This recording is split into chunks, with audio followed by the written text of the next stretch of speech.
Salam sejahtera bagi kita bersama, saudara sekalian dimanapun berada. Kita kembali lagi di hari ini dalam renungan harian kita yang terambil dari Kejadian pasal 29 ayat 31 sampai ayat yang ke-35. Mari kita berdoa untuk perenungan firman-Nya. Segala puji dan syukur kami boleh panjatkan kepada Tuhan Yesus pagi ini, hari ini, kebenaran firman-Mu menjadi standar utama dalam setiap kehidupan ini. Sehingga demikian firman yang hamba sampaikan diberkati oleh Tuhan, sehingga setiap pendengar yang mendengar firman mereka sungguh mengalami kekuatan datang dari Tuhan Yesus. Terima kasih Tuhan, dalam nama Yesus berdoa mengucap syukur. Amin. Saudara-saudara dikasih Tuhan Yesus Kristus, sekali lagi shalom. Kebenaran firman Tuhan pada hari ini yang terambil dari Kejadian pasal 29 ayat 31 sampai ayat yang ke-35 memberikan tema Tuhan memperhatikan sengsara kita. Tema kita adalah Tuhan memperhatikan sengsara kita. Dari cerita Alkitab yang saat ini kita lihat, ya, saudara baca dan saudara renungkan betapa ngerinya, ya, situasi, permasalahan, keadaan yang menghimpit jiwa kita kadang-kadang membuat kita tidak mampu untuk berdaya. Kita memperhatikan contoh dari kehidupan daripada Lea. Ya. Lea adalah seorang perempuan, ya, yang dimana dia sudah, ya, menikah dengan Yakub. Kehidupan daripada Lea di mana dia merindukan supaya cinta Yakub boleh ada dalam dirinya. Ia boleh dicintai oleh Yakub. Setiap saat, setiap hari dia merenungkan akan apa yang harus dia alami. Dia rindu untuk dicintai oleh suaminya yang bernama Yakub. Kenyataan kerinduan itu tidak pernah terwujud. Oleh karena Yakub sangat mencintai Rahel bukan kepada Lea. Kenyataan ini adalah kenyataan yang sangat menyedihkan dalam hubungan suami dan istri. Seharusnya tidak seperti itu. Seharusnya jalinan kasih cinta suami dan istri seharusnya sungguh-sungguh terpatri dan sungguh-sungguh dijalani dengan baik. Tetapi kenyataan yang terjadi, Lea mengalami kehidupan yang berbeda dengan Rahel. Rahel dicintai oleh Yakub sedangkan ia sendiri, yaitu Lea sendiri, tidak dicintai. Seorang perempuan yang merana hidupnya, seorang perempuan yang merasa sengsara hidupnya. Dia merasakan betapa susahnya hidupnya. Mengapa selama ini ia tidak dapat dicintai walaupun ia sudah berusaha berulang-ulang kali. Tetapi apa yang terjadi? Ia tidak mendapatkan cinta daripada Yakub. Saudara dikasih Tuhan, melalui pembelajaran ini dari sikap hidup daripada Lea ini kita akan pelajari. Ia adalah seorang perempuan yang tangguh, seorang perempuan yang mampu melewati semua masalah. Apa yang terjadi dalam kehidupannya, ia tidak pernah menceritakan keluh kesahnya kepada siapapun, baik kepada suaminya, tetapi ia menyimpannya di dalam hatinya sendiri. Ia menanggung sendiri semua permasalahan, semua hal-hal yang menyakitkan dirinya, ia simpan di dalam hatinya sendiri. Ia renungkan bahwa dalam semuanya ini kita diajarkan bahwa pernikahan yang seharusnya menyenangkan, ya, pernikahan yang seharusnya, ya, hubungan suami istri yang seharusnya langgeng, aman, tentram, tetapi kenyataannya tidak. Karena itu, usaha apapun yang dilakukan oleh Lea tidak menemukan jalan keluar, tetapi dia tetap bersabar. Artinya dalam permasalahan ini bahwa apa yang telah diperbuat oleh Lea sebenarnya waktu menikah, ya, Yakub mencintai Rahel. Pernikahan awal sebenarnya Rahel yang harus menikah dengan Yakub, tetapi sesuatu yang dilakukan oleh Lea mungkin, ya, sehingga akhirnya dia yang dinikahi oleh Yakub. Nah, apapun yang diperbuat oleh Lea, dia harus tanggung semua akibat perbuatan-perbuatannya. Dan dia sadar ketika dia tidak dicintai oleh Yakub, dia tetap bersabar karena apapun yang sudah dia perbuat, dia harus bertanggungjawabkan. Demikian dalam hidup kita sebagai umat Tuhan. Tentu apapun yang kita lakukan tidak benar, perbuatan jahat, perbuatan dosa harus kita tanggung dalam hidup kita ini. Ya, seperti Lea, itu akibat dari perbuatannya yang tadinya, ya, seharusnya pernikahan itu untuk adiknya, tetapi dia mungkin punya siasat yang berbeda sehingga akhirnya dia yang dinikahi. Nah, sehingga dia harus mengalami kepahitan hidup dalam hidupnya karena ia tidak mendapatkan cinta daripada Yakub.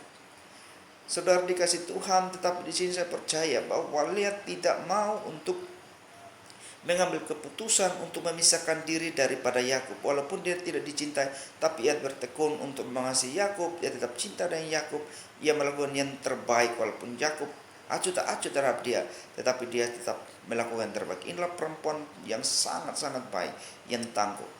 Beda dengan zaman sekarang, seharusnya keluarga, para perempuan yang seharusnya belajar daripada Lea yang sungguh mampu bertahan, bersabar. Dan para suami, para laki-laki jangan memiliki sifat seperti yang tidak peduli seperti Yakub ini terhadap istrinya. Seharusnya dia tahu dan harus peduli dengan semuanya. Tetapi kenyataan Yakub tidak melakukan hal demikian. Nah, ini yang terjadi. Jadi dalam kondisi Lea yang tidak mampu berdaya ini, ia tetap menyimpan semua permasalahan itu, tapi ia tetap menjalankan hidupnya. Ia tidak pernah kecewa dalam semuanya ini. Karena itu, saudara-saudara dikasih Tuhan, di dalam pernikahan Kristen seharusnya harus memegang erat hubungan tali cinta itu yang sudah melekat erat harus dijalani dan harus sungguh-sungguh mengingat ikrar janji saudara di depan Tuhan ketika sudah diberkati atau diteguhkan nikahnya. Sehingga dalam permasalahan sedikit, jangan sampai mengambil keputusan dalam perceraian. Belajarlah seperti Lea yang punya masalah yang luar biasa, yang tidak dicintai, tapi dia tetap bersabar dan bertahan. Dan dalam semuanya ini, ketika dia bertahan, bertekun sungguh-sungguh, dia yakin, walaupun dia tidak dicintai, tetap dia melakukan kebaikan-kebaikan. Seharusnya ini terjadi dalam keluarga-keluarga Kristen yang kadang retak oleh karena permasalahan kecil, akhirnya ujung-ujungnya cerai. Maka banyak perceraian terjadi oleh karena tidak ada yang ketekunan dan tidak adanya kesabaran dalam menghadapi semua situasi. Mari kita belajar daripada Lea, seorang perempuan yang sabar dan tekun, dan dia walaupun tidak dicintai oleh Yakub, tetapi dia bertahan dalam keluarganya. Dia tidak mau supaya keluarganya hancur lebur.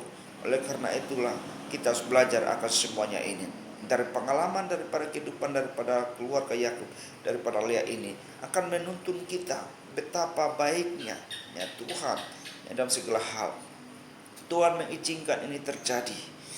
Karena itu ketika ayat 31 dikatakan begini, ketika Tuhan melihat bahwa Lea tidak dicintai, dibukanya kandungannya, tetapi Rahel mandul. Bayangkan Allah punya cara, Allah punya rencana dan semuanya. Ketika Lea tidak dicintai, tetapi Tuhan melihat bahwa perempuan ini, Lea ini, mengalami kekuatan baru, di mana Tuhan buka rahimnya sehingga dia bisa mengandung dan melahirkan 3 orang anak laki-laki. Anak yang pertama, Lea berkata, mungkin saya punya anak ini, maka saya akan berbahagia. Seorang perempuan yang mungkin yang Yakub akan cinta kepada saya. Bayangkan bertahun-tahun dia menunggu cinta daripada Yakub. Betapa banyak istri-istri juga perempuan-perempuan yang mungkin rindu untuk dicintai oleh suaminya.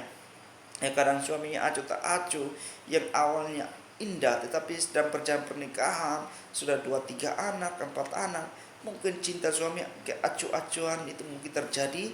Maka si perempuan mungkin merasa menunggu cinta daripada suaminya, tetapi tidak ditemukan. Maka Lea di sini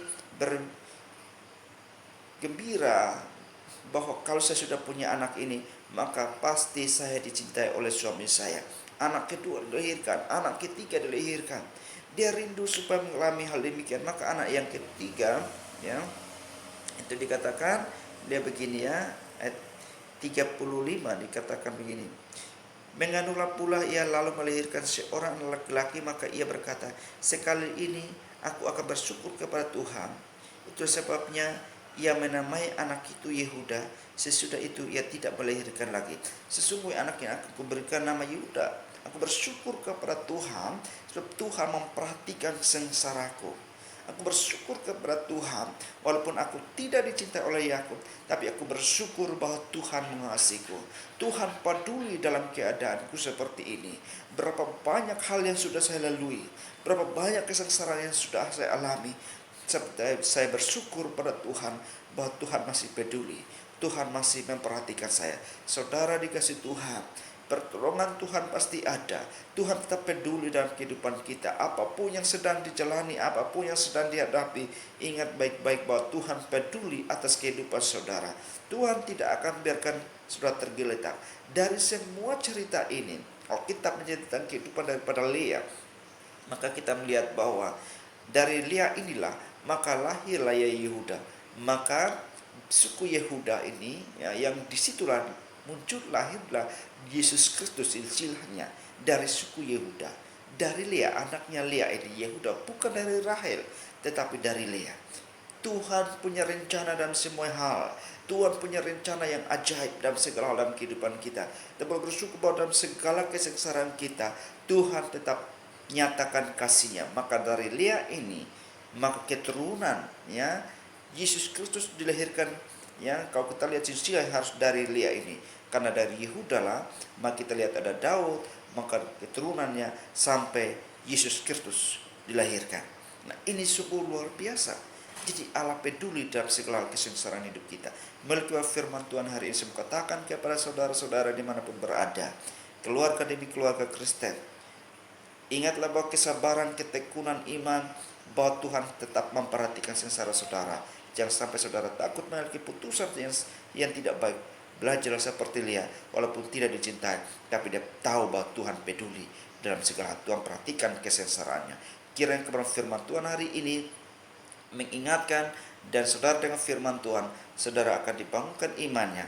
Percaya bahwa Tuhan peduli, Tuhan memperhatikan kesengsaraan saudara. Apapun tetesan air mata yang saudara keluarkan, Tuhan akan mengingatnya. Maka Tuhan akan menyatakan kemuliaannya, sehingga ia menyatakan rahasianya, menyatakan kebaikannya, menyatakan kekuatannya bagi saudara. Tuhan Yesus memberkati firman-Nya hari ini. Amin. Mari kita berdoa. Terima kasih Tuhan atas kebenaran firman-Mu, dan terima kasih atas lawatan Tuhan bagi kami semua. Dan berkatilah setiap para pendengar di mana sudah berada, bila mereka dimampukan dalam menjalani kehidupan yang penuh dengan kesengsaraan. Pertolongan Tuhan pasti ada.